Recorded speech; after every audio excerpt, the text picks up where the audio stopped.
Okay, now I start to record again. Next difficulty. Let's see how it works. And it starts the challenge. This time I have Penny Cillin. Okay, Penny Cillin. That's funny, the name. I'm still black, it seems. Okay. Taking on the black pieces, bold choice. No, I didn't take the black pieces. Unfortunately, I wasn't given any choice, so I don't understand. Eh, at least this opening makes a little more sense. This doesn't make any sense. So one of the things one shouldn't do is to move the same piece twice in the opening. Why? Because you're wasting a tempo and you are not developing anything. In this case, this move does not even threaten anything, right? So why to play it? Instead, notice my difference. I have two pawns in the center, one knight develop, and now I develop another knight. Okay? And perfect. So he wanted to put the knight on c3, then he should have done it in the first place. So you generally try to find a place for your pieces that they don't get let's say, moved around too much or attacked too much. For example, if I put the bishop here on c5, he could play knight a4 and attack it. But again, it would be a waste of a tempo for white, okay? Now he's trying to attack my bishop c5 with the pawn on b3, this pawn here, okay? But I cannot move, it seems. I cannot even touch it. Okay, that's interesting. Okay. So I have to develop another piece. Why? Because the goal of the opening is to bring out all the pieces and then we castle connecting the rooks. Okay. So now, for example, I could play this move, queen d7. That move, queen b1, is not good at all.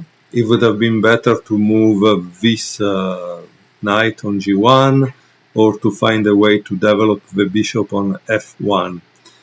But that move is not good. So now what should I do to continue my development? I should connect the rooks. And generally you do it castling. In this case, I will castle king side. Losing castling rights, a strategic sacrifice or a blunder, we shall see the outcome. I don't understand what he means, but or what she means. Penny Cillin, I don't know, maybe it's a woman, I don't know. The flag is not clear at all. I don't know that flag. Let's see. Now we try to open the lines. Because you see, I have finished the development, I need to attack. So how do I attack? Opening a little the lines. And now he attacked my bishop on e6.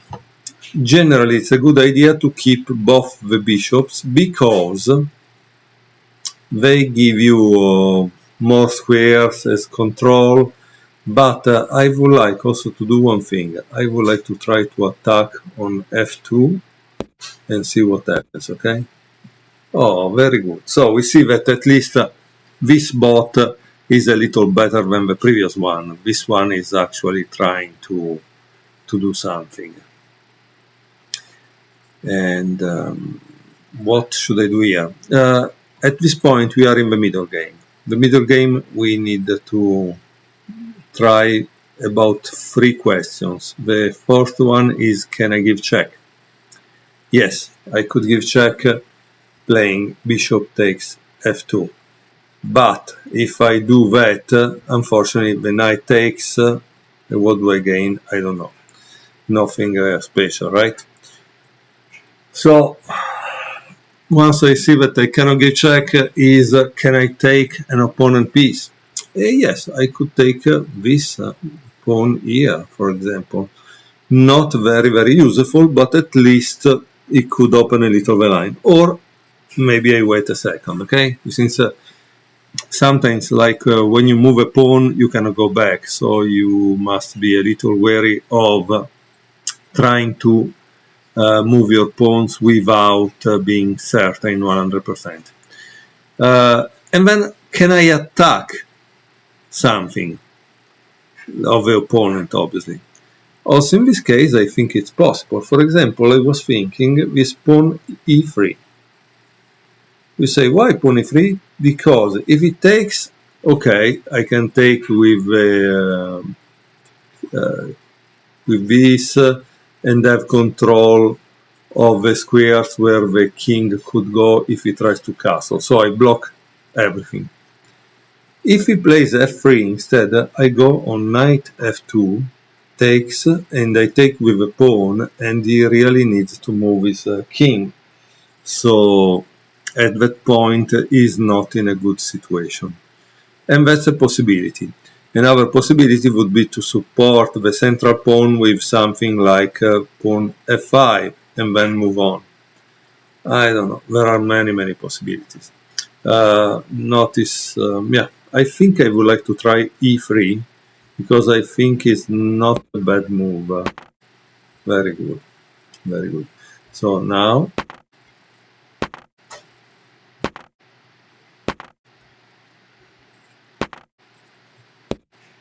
okay, so all these exchanges were in a sense seen. Now, what should I do is to have the rooks on open files or semi-open files. In this case, the E and D file, that are this and this one and this one, are the places where the rook should go. Notice also that maybe I can make a little trick, but it's not really useful. So I think it's better to try to just bring the rooks into the game. Yes. So let's start to have this rook here.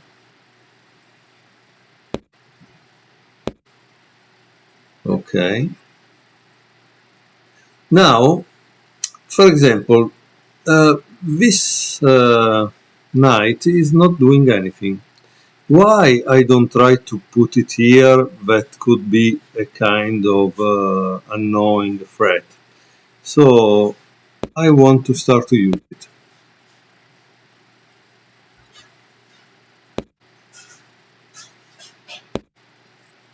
Oh, finally.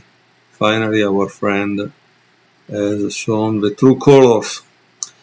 So what do I do here?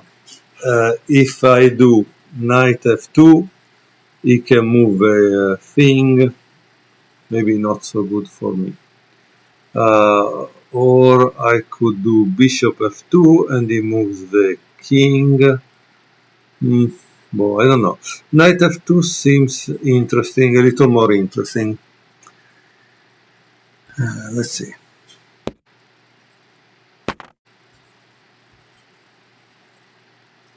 Administer Tartar emetic to neutralize rival compound, a pivotal move in our interaction. I could take the... I think I could take this now, because it's better than taking that bishop. Oh. And now, that's a great thing that he did, because he has a big problem. Now I escape immediately with my knight, and I try to attack again. For example, you see, if I had the rook here, at this point, everything would have fallen down. Unfortunately, I didn't. But let's try, okay? Wait a second. Another thing that we need to check is what was the last move of our opponent. Why? Because what is the reason for moving the queen here? Does he want to go here and try to give checkmate on g7 and at the same time threaten the knight? If yes, we must be sure that we have a way to do something about it, okay? Because otherwise we have lost the game. So I do have something I can do, because after rook e8, queen g5, knight f5, I keep the pawn g7 when I go here.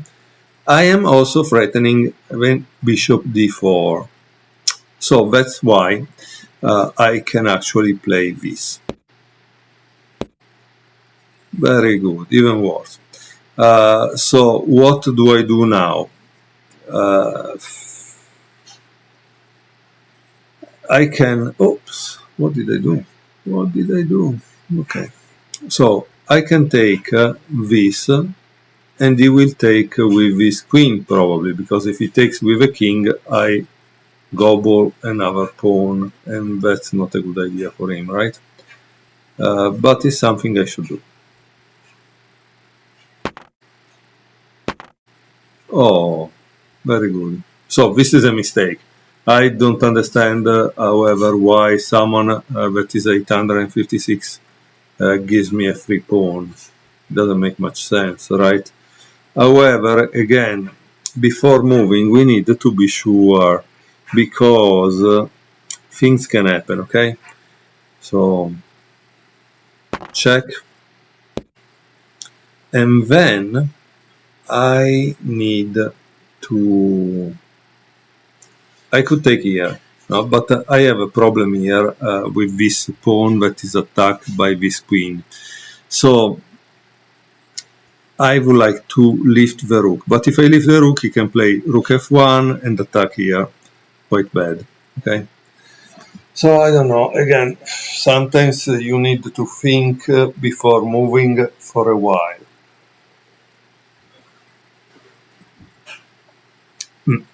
You need to think, because that's all there is. If you don't think, you are going to land in a bad situation, okay? Plus, there is the fact that when the queen is still on the board, often an opponent that is under in terms of material can try to muddle the waters with checks, and maybe you end up in a situation where there is perpetual check. Okay, so that's really bad. So I think for the moment I will take this pawn. Very good. I'm not totally unhappy. And this is I like, because I'm distracting this queen and bringing it out of the game. However, we can see now that this bishop is a good bishop. It's a good bishop. And the only active piece I have is the queen. So I do need something to attack again, and I need to bring one rook on the 7th file, what we call the 7th file, but in this case it's the 2nd rank, okay, because it's white. Do I have to worry about this pawn? Yes, I should be worried about the pawns, but again, what can I do? If I waste my time defending them, I lose them in any case. So it's better to focus on how to give checkmate, okay? Very good, this is perfect. Because now I have something that I can do. Oh. Now there are two attacking the pawn d5. I need to do something about it, right? Let's see if I can do this. Please keep in mind that there is the possibility of a back rank checkmate here. So this is not a joke. It's something dangerous. And yeah, let's try. Okay, white got scared and he went to defend the bishop. So what do I do? In this case, unfortunately, I don't have a real attack, so I can start to take a pawn too, right? I could do this, takes, yeah, good idea. And now he's trying to bring a pawn to promotion, right? And unfortunately, he can arrive before me, so it's a thing that we must consider here. What do I do? Well, here we need to calculate. There is no other way. There is no other way. Why do I need to calculate? Because do I block that pawn? Do I try to promote before my opponent? That's the question.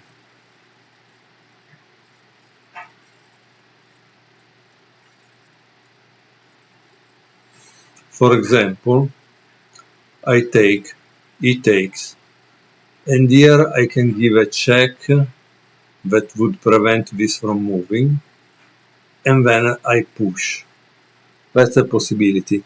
So here I could sacrifice a rook for blocking this pawn and trying to promote mine.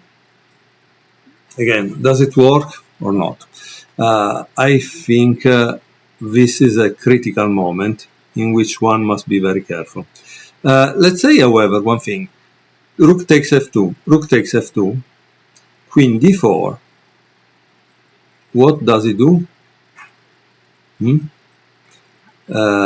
Maybe king f1 because it tries to bring the king to stop the pawn. d2, rook takes d2. What do I do? Because queen takes d2, b7, and I have a kind of little problem that is not easy to solve.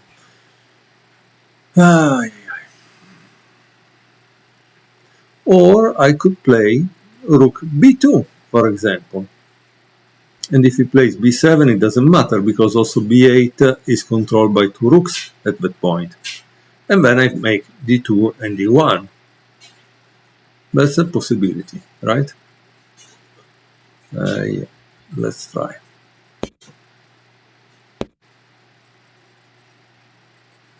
This I like, because is giving me a pawn that it will control, but at this point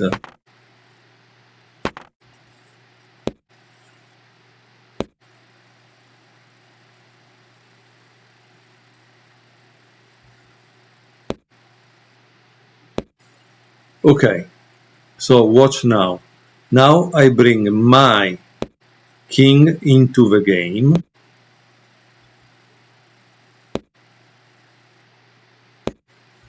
because the king is a real good blocker.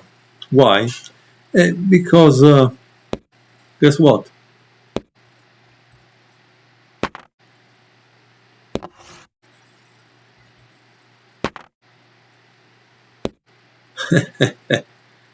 Well, okay, now he wants to get some pawns, but I don't think it's a good idea, because watch this. What does he do now?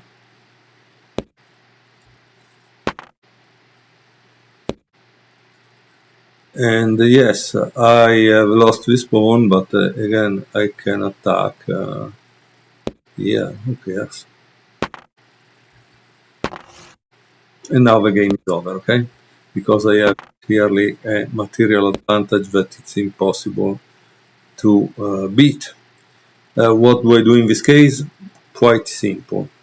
The first move is something which keep the enemy king on one side of the board, and that's what I'm doing, okay?